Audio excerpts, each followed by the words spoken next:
Skatini, awe, mtu wa bantu, batuzanile, wezi, zitatu, famaweli. Skatini, awe, mtu wa bantu, batuzanile, vosi, zitatu.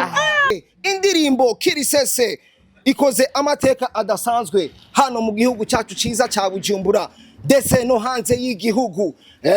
Ivyamwa bitanguye guseseka. Sikia vitu kundani. Cameraman, sikia vitu. Uno musi Sadbi abahaye imodoka y'umutonore. Unaisikia?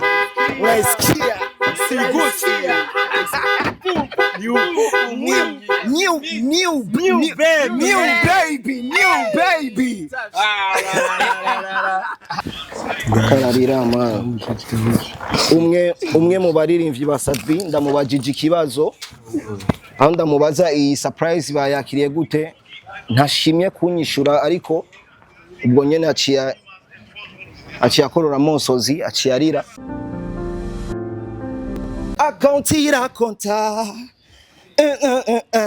malafira ayela ensomta malafira konta kirisese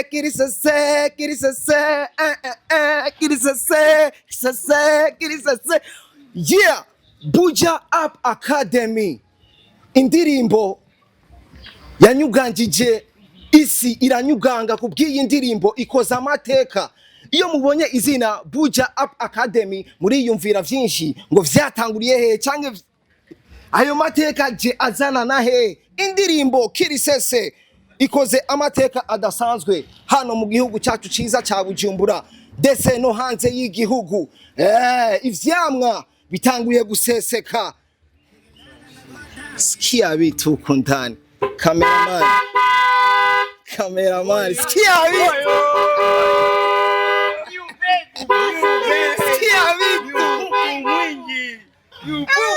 Kabisa yes abakunzi wa Yaga TV murabona yuko indirimbo Kirisese ni indirimbo yashitse ahantu hose nubwo wowe uruhinja ijya ndirimbo yarashaka kugukangura. Ivyamwa vyayo unayigusaga kwanza unaisikia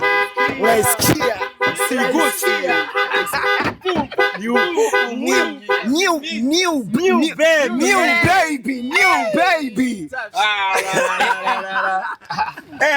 Abakunzi wa Yaga TV abana ba dancer ba Bisman Abubakar Karum aba dancer wa Sadbi nako batakora nako batareka kwitanga baba bari ku mwanya baba bari update kugira berekane za nguvu zangabirano bafise nk'abana b'igihugu. Uyu munsi indirimbo Kirisese ivyamwa vyayo ngibi biraboneka. Voxi y'umutonore imodoka twovuga yuko ije gukora amwe mu mateka, ije kunguruza abadanse aba Bisman Abubakar Karum ariwe Sadbi. Murabona yuko ari imodoka idasanzwe.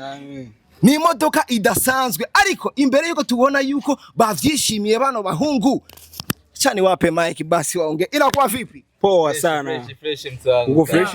Yeah, umeze neza. Fresh kwe. Kabisa. Ndabona murishimye cyane, muranaryohewe. Ni ikintu kidasanzwe mwovuga mu mateka yanyu, muzovyandika n'ahantu hamwe mutavyibagira. Kino kintu babwira abantu bimeze gute? Yeah. Tunaanza hapa hivi. Nkuko mubibona vraiment turanezerewe sana. Turaryohewe sana. King Sat, much respect bro. Tunakubali kabisa. Nambia ni upupu. Hii ilikuwa ni ndoto kabisa. Hii ilikuwa ni ndoto, tani ndoto kubwa sana kwetu. Kuona hata inakuwa hivi ni twareva sana. Twe twarapambanye sana. Twarakura n'aba artiste benshi bonga mu gihugu kabisa. Kandi ikintu twashaka sana twashaka kubona twuko turonga umuntu yoha agaciro dance nkuko tuha agaciro kabisa. Tukaronga umuntu yubahisha dance akabona akamaro kacu muri industry y'umuziki. So twarahuye na King Sat, nje ndamwita King kubera no mu King kandi n'iryo zina ararimerita ry'ubu King. Ni umuntu from day one yadufashe nk'abapeti biwe turabantu arige bishika tugakora n'amakosa akanaduhanura n'umuntu nyadufata nk'abapeti biwe ahantu hose ari turi kumwe donc numa aduha agaciro adufata twe nk'abadanseri turi nka family imbere yiwe. Ku mazina yanyu kugira abantu babamenye twinjire muri za vibe zo kuva beinga. Utambie tunaanza na so nje amazina nahaye n'abavyeyi ni Mugisha Enoch gusa amazina y'akazi ni Bikila 22. Yes sir. Yo wagwan. Amazina yawe n'abavyeyi ni Sabimana Jean Pierre. My nickname ni Young P257. Upupu mwingi sana. Muraho ewana jenyi izina nitwe n'abavyeyi ni Munezero Mirage gusa izina ry'akazi ni Miracle canke Bulbul. Okay, aba ni bamwe mu badanser ba Bisman Abubakar Karum. Aba ni bamwe mu badanser iyo mubonye Sadbi ari mu biteramo bitandukanye abari kumwe nino misore. Aho twavuga ko iyo misore yitanze itanga inguvu mbese itangana energy yabo yose mu gutambira icamamare Bisman Abubakar Karum. Ino modoka ni vyamwa bivuye mu ndirimbo Kirisese. Ariho abantu bashobora kuba barabaponda waye ngo mutambira umuririmbyi nka Sadbi, waye mutambira intare batinya ariko atana déplacement mufise. But right now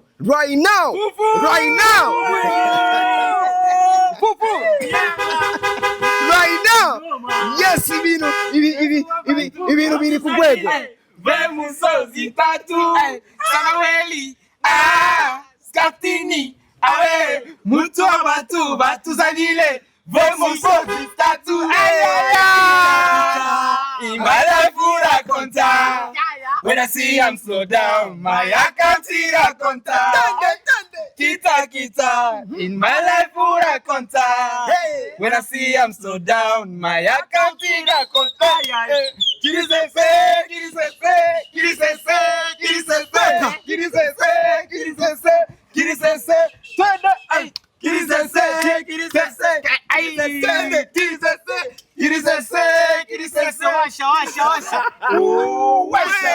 Nikikupa taibeba ama taimwaga awe dada mama tainama kisha utaibesa.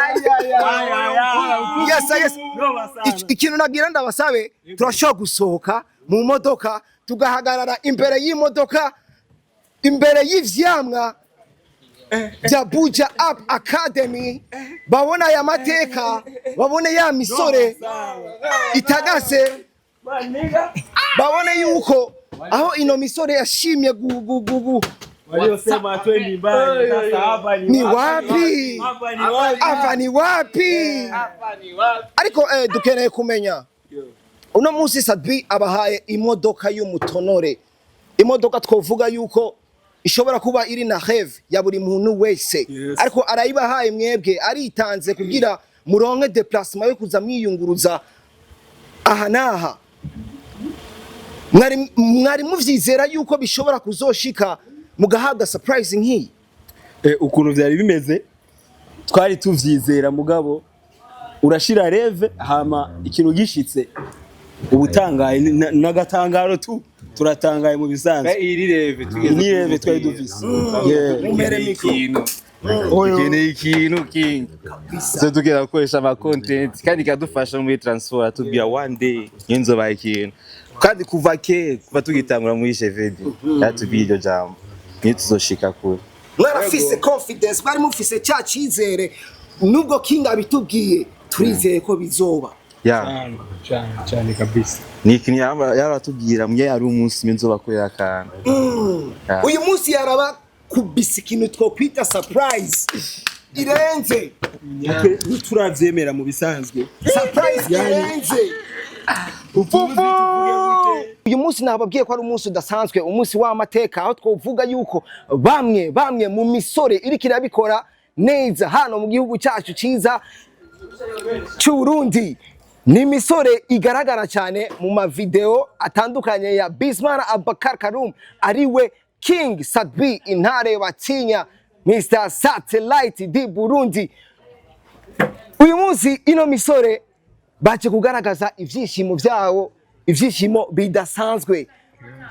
Ni bintu novuga yuko ari ubwa mbere bino bintu bibaye, aho umuririmbyi yitanga bimwe mu vyamwa yaronse ku bikorwa vyiwe, avuga jewe ndabihebeye, niyi ni famille nabo bazosirikira ibikorwa bigende neza.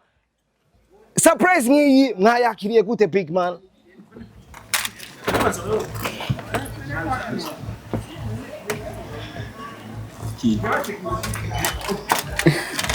Ayu yo akararira man,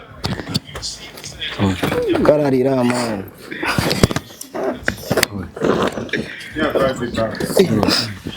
Akararira man. Umwe mu baririmbyi ba Sadbi ndamubajije ikibazo, aho ndamubaza iyi surprise bayakiriye gute, ntashimye kunyishura, ariko ubwo nyene aciye akorora mosozi, aciye arira.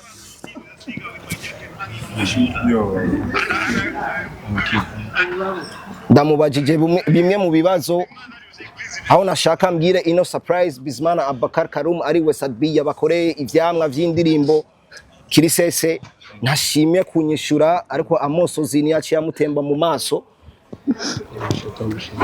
Yes big man, pole sana man.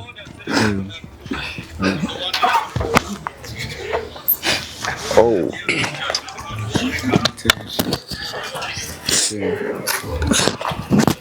Oh.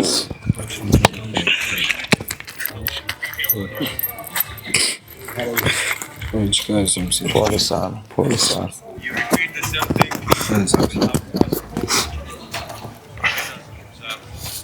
Pole sana big man.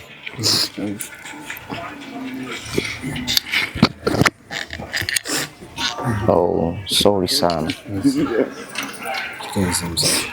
Muhe mikro turayo kwashobora basi no kutubwira. Oh, okay. Yes my big brother, twovuga yuko ari ivyishimo bidasanzwe, kandi twanavuga yuko hariho ni na bimwe benshi bo kwiyumvira bikabatera ikintu runaka mu vyiyumviro vyabo. Uyu munsi ni umunsi udasanzwe nkuko ndiko ndabibabwira. Mumaze kugaragara ahantu henshi cyane hatandukanye, stage nyinshi zitandukanye, aho muri kumwe na King Sadbi, ariko uyu munsi mukorewe surprise idasanzwe. Ego mwari maramaze kubimusaba, ariko ni mwari muzi ni nyinshi cyane, warahuye n'abantu benshi, warakoze cyane kuva ukiri muto, ukacubona umuntu muhuriye aho aragukunze, aranaguha ikintu wenyene na famille yawe itigeze inakwiyumvirako. Ibintu yani ndabuze n'ingeno bivuga mu bisanzwe. Sadbi vraiment Imana imuhezagire cyane, natwebwe nitwari tuvyizeye ibi bintu. Nibwo uvuga ati nzoba umutunzi, urinze ubibona wenyene biranagusiga n'umutwe, ukavuga ati ibi bintu nije ndabirimo. Kwera buja up kweri tumaze gustragolinga sana n'abasani benshi kabisa. Mugabo mu bisanzwe natwebwe turaherewe, turabuze ico tuvuga, amazi yuzuye mu kanwa, kubera benshi twarakoranye, benshi twarastragolinganye nabo, mugabo vyahereye aho. Umaze igihe kingana gute uri kumwe na Bizimana Abubakar Karum ari we Sadbi? Ikintu c'imyaka kuva kuri Je vais bien. Kuva Je vais bien yari muri 2023 I think.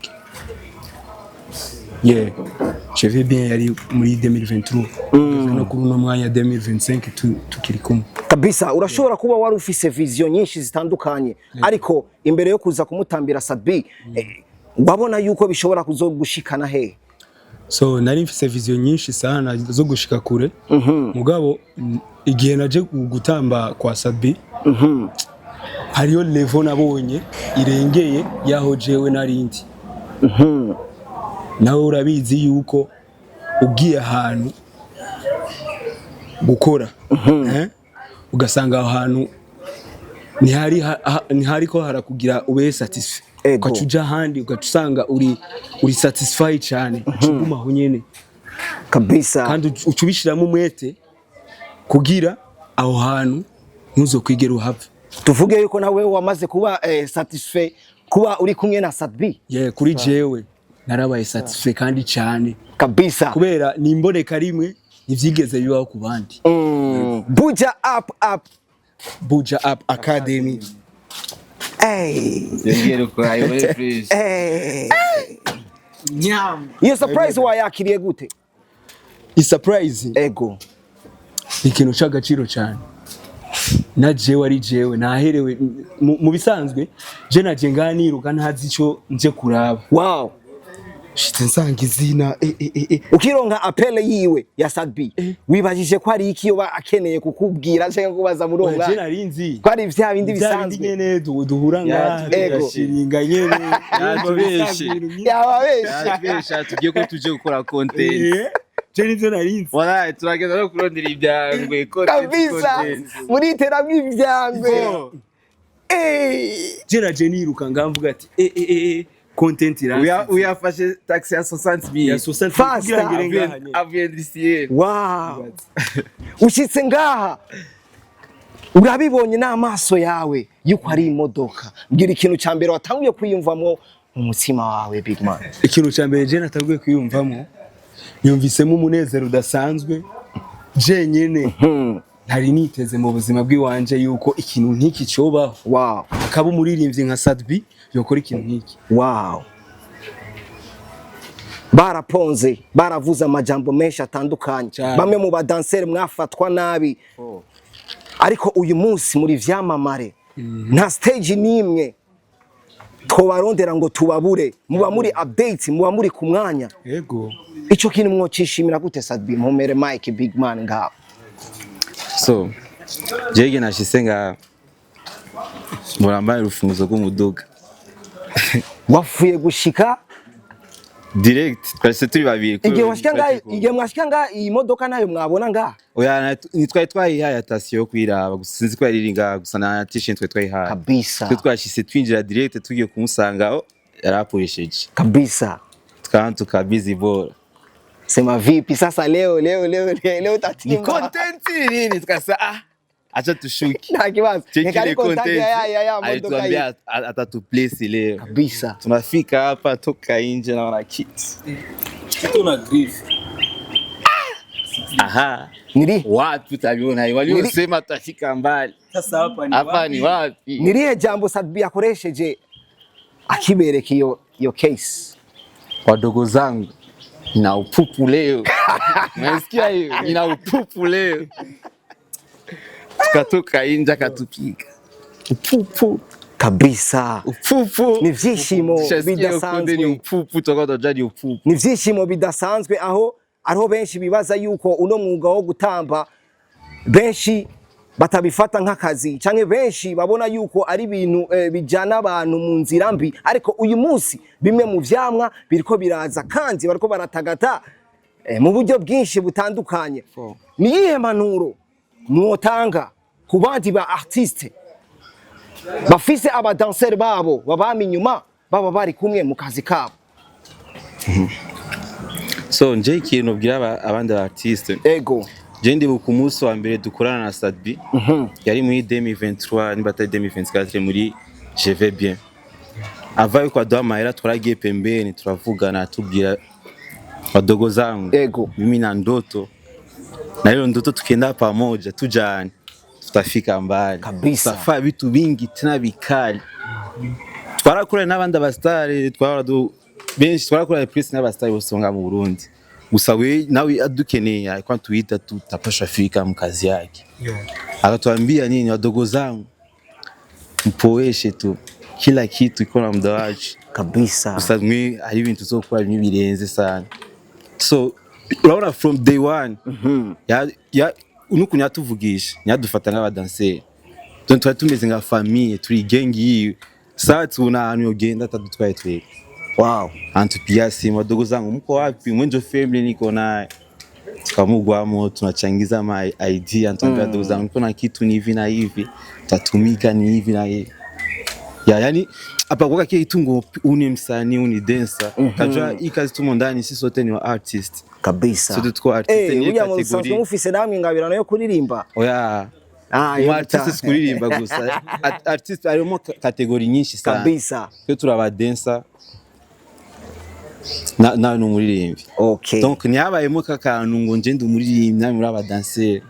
Wapi. Donc ni famille. Yani la famille no gushiko. Nigiye duhamagaye tuzi ko tuje muri chili nyene bisanzwe kabisa. Quand entambia upupu. Shuke chini. Kwa vitu.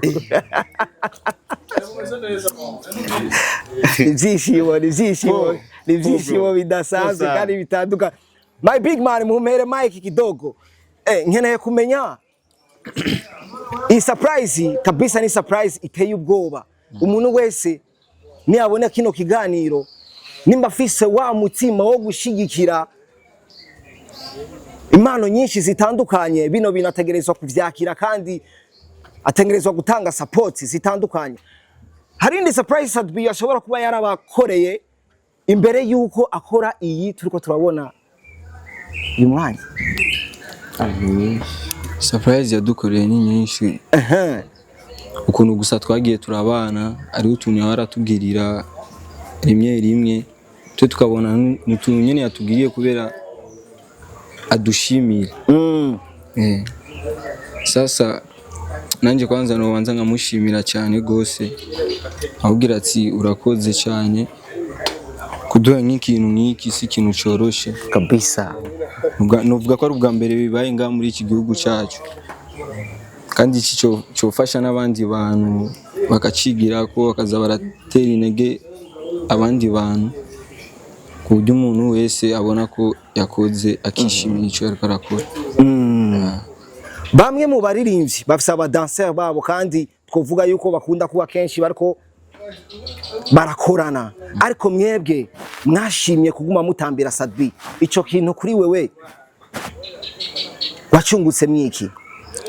Ikintu cya mbere jewe nungutsemo kwanza, ikintu cya mbere kito shuruku. Be free man, be free. Nishimiye urukundo twabanagamo muri uwo mwanya kabisa. Twararyoherwa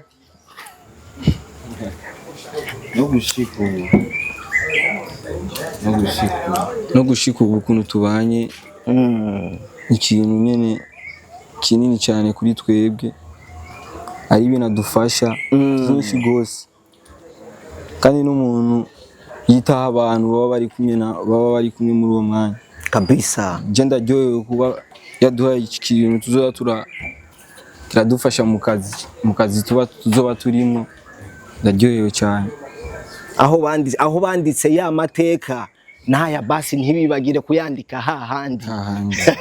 Pale. Ni ikintu kirenze twovuga yuko reka tucishimire cyane. Murabona yuko ari amateka adasanzwe nkuko muriko murabibona. Haravuzwa amajambo menshi, uyo mugabo ata mafaranga afise, uyo mugabo tutarabona ico yimariye, ariko right now ibikorwa nivyo biriko birakora kandi muriko murabibona ku mwanya. Ni giki mwoshimira Sadbi?